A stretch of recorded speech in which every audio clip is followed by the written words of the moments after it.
வணக்கம். என்னோட சேனலை சப்ஸ்கிரைபர் பண்ணிக்கோங்க.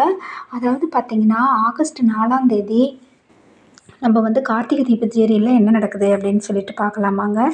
அங்கே பார்த்தீங்க அப்படின்னா, சாமுண்டீஸ்வரியும் அவங்களும் திருச்செந்தூர் கிளம்பி போயிடுறாங்க ஊருக்கு. எலெக்ஷனில் ஜெயிக்கணும் அப்படிங்கிறதுக்காக போயிடுறாங்க. அதனால் வந்து பார்த்தீங்க அப்படின்னா, இங்கே இருக்கிற எல்லா டிக்கெட்டுமே பாட்டி வீட்டுக்கு கிளம்பி வந்துடுறாங்க. அதுக்கு முன்னாடி என்ன நடக்குது அப்படின்னு சொல்லிட்டு பார்த்தீங்க அப்படின்னா, அந்த சாமுண்டீஸ்வரி கொலை செய்யப்பட்டாங்க அப்படின்னு சொல்கிற ஆளை வந்து எப்படியோ ரேவதியும் அவங்க பாட்டியும் போய் ஒரு வழியாக கண்டுபிடிச்சிட்றாங்க. கதவை போட்டு உள்ளே சாத்தி அவனை போட்டு அடி அடின்னு அடிக்கிறாங்க. ஆனால் அந்த ரவுடி பார்த்தீங்க அப்படின்னா, ரேவதியும் பிடிச்சி அடித்து வச்சிடுறாரு. பாட்டியோட மண்டையெல்லாம் உடச்சி வச்சிடுறாரு. ஒரு வழியாக அவங்களையெல்லாம் காப்பாற்றி எல்லாம் இது பண்ணி எப்படியோ அவங்க வந்து அந்த திருடனை பிடிச்சி கொடுத்துருவாங்க. அப்போ வந்து சாமுண்டீஸ்வரி ஜெயிலில் இருக்கிறவங்களும் ரிலீஸ் பண்ணி விட்ருவாங்க. அப்பாடா சாமி, ஒரு வழியாக அம்மாவை கூட்டிகிட்டு வந்துட்டோம் அப்படிங்கிற சந்தோஷம் எல்லாத்துக்கும் இருந்தது. எப்படியோ ரேவதியும் பாட்டியும் சேர்ந்து அதை கண்டுபிடிச்சி அந்த இதிலேருந்து முறியடிச்சிருவாங்க. சிவனாண்டியும் சந்திரகலாவும் பார்த்திங்கன்னா ஏகப்பட்ட பிளான் போட்டுக்கிட்டே இருக்கிறாங்க. எப்படியாவது ராஜாவை வந்து ராஜா சேதுபதியோட பேரன்னு நிரூபிக்கணும் அப்படின்னு சொல்லிட்டு அந்த கதைக்களம் வந்து போய்கிட்டே இருக்குது. அவங்க நிரூபிக்க முடியவே இல்லை. உடனே பார்த்திங்க அப்படின்னா, ரேவதியும் கார்த்தியும் பாட்டி வீட்டுக்கு வர்றாங்க.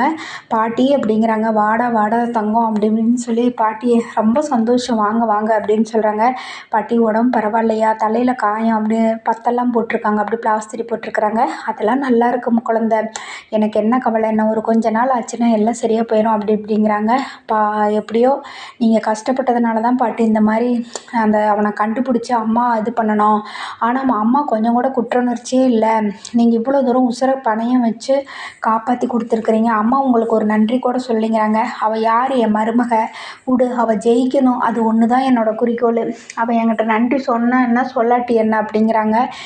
ரேவதி, நீயும் தாம்மா காலையெல்லாம் அடி வாங்கிக்கிட்டு நீ கண்டுபிடிச்ச அப்படிங்கிறாங்க. உடனே ராஜா இருந்துக்கிட்டு, நீங்கள் 2 பேரும் இல்லைன்னா கண்டுபிடிச்சிருக்க முடியாது, பரவாயில்ல அப்படிங்கிறாங்க.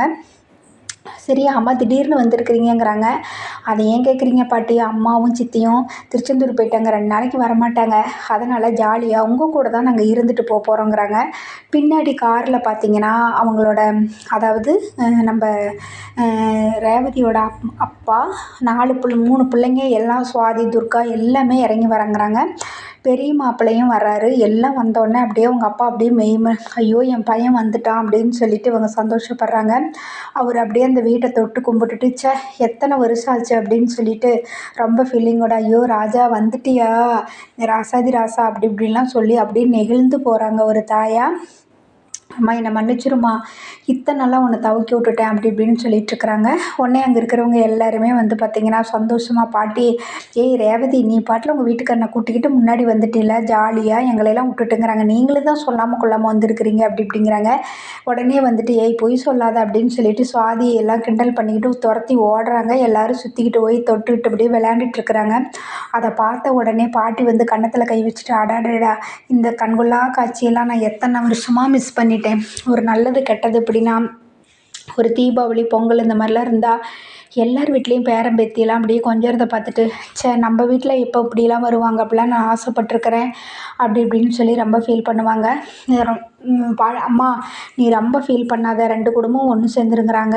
உடனே ராஜா இருந்துக்கிட்டு, பாட்டி நீங்கள் எதுக்கும் கவலைப்படாதீங்க, நீங்கள் உடம்பை பார்த்துக்கோங்க, கண்டிப்பாக அத்தை மனசு மாறுவாங்க, அவள் மாறாட்டி என்ன, அவளுக்கு வந்து என் மேலே ஒரே கோவம்தான், அவங்க அம்மா செத்ததுக்கு நான் தான் காரணன்ட்டு அப்படிங்கிறாங்க. அதையெல்லாம் நம்ம எல்லாமே பார்த்துக்குவாங்க, நீங்கள் ஒன்றும் கவலைப்படாதீங்க, நீங்கள் வணங்குற முருகனும் ராஜாவும் எல்லாத்தையும் பார்த்துக்குவாங்க பாட்டி அப்படிங்கிறாங்க ரேவதி. உடனே எல்லாருமே சந்தோஷமாக சமையல்லாம் உங்களுக்கெல்லாம் அவங்களுக்கு என்னென்ன பிடிக்குன்னு சொல்லுங்கள், நான் எல்லாத்தையும் சமைக்கிறேன் அப்படிங்கிறாங்க. உடனே எல்லாம் ஆர்டர் பண்ணோடனே வேலைக்காரம்மாவை கூப்பிட்டு எல்லாத்தையும், அங்கே இருக்கிற சமையல்காரம்மாவை கூப்பிட்டு எல்லாத்தையும் சொல்கிறாங்க. நீட்டாக சமையல் பண்ணி கொடுக்குறாங்க. எல்லாம் சாப்பிட்டு ஜாலியாக கண் கட்டி விளையாடுறாங்க. இங்கேயும் அப்படியே ஓடிக்கிட்டு விளையாண்டுட்டு இருக்கிறாங்க. அப்போ வந்து ரேவதி வேணுக்குன்னே போய் ராஜாவை கட்டி அப்படியே பிடிச்சிட்டு அப்படியே ஒரு முத்தமும் கொடுத்துட்றாங்க. உடனே எல்லோரும் கிண்டல் பண்ணுறாங்க, ஐயோ நான் பாட்டின்னு நினச்சிருந்தான் முத்தம் கொடுத்தேன் அப்படி இப்படின்னு நடிக்கிறாங்க. எல்லோரும் வந்துட்டு கிண்டல் பண்ணிகிட்ருக்குறாங்க. இங்கே ஒரு பக்கம் இப்படி நடந்துகிட்ருக்குது. அங்கே சிவனாண்டியும் அவங்க அப்பனும் இருந்துக்கிட்டு, ஐயோ ஐயோ ஐயோ எல்லாம் போச்சு, அவளை எப்படியோ நம்ம கண்டுபிடிக்க முடியாதுன்னு நினச்சேன், கண்டுபிடிச்சி இப்போ ஜெயிலேருந்து அவளும் வெளியில் வந்துட்டா, வேறு வழியில், டேய் மவனே நான் ஒன்று சொல்கிறேன் கேள்றா, அவங்க சித்திக்கு ஃபோன் அடிடா, அவங்க சித்தியை போய் பார்த்தாதான்டா, அவள் வந்தாதான்டா அந்த பிரச்சனையெல்லாம் மோறும், தீரும் அப்படின்னு சொல்கிறாங்க.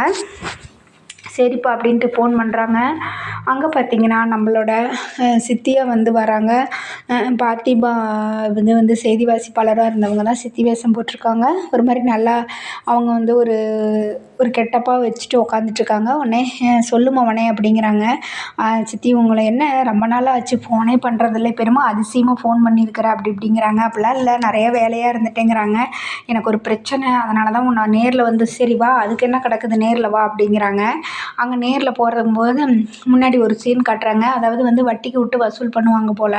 ஒருத்தன் வட்டி கொடுக்க மாட்டேன்னு சொன்னான்னு சொல்லிட்டு அவங்க ஆளுங்களாம் வந்து சொன்னோடனே வா நல்லா சாப்பிடு, உன்னை நல்ல விதமாக கவனித்து அனுப்புகிறேன் அப்படின்னு சொல்லி நல்லா சாப்பாட்டை போட்டு ஒரு பெரிய கட்டையை வச்சு அடி அடின்னு அடிக்கிறாங்க. ஏன்டா அப்படின்னு, ஐயோ நான் இனிமேல் சொல்ல மாட்டேமான்ட்டு அடி வாங்கிட்டு ஓடுறாங்க.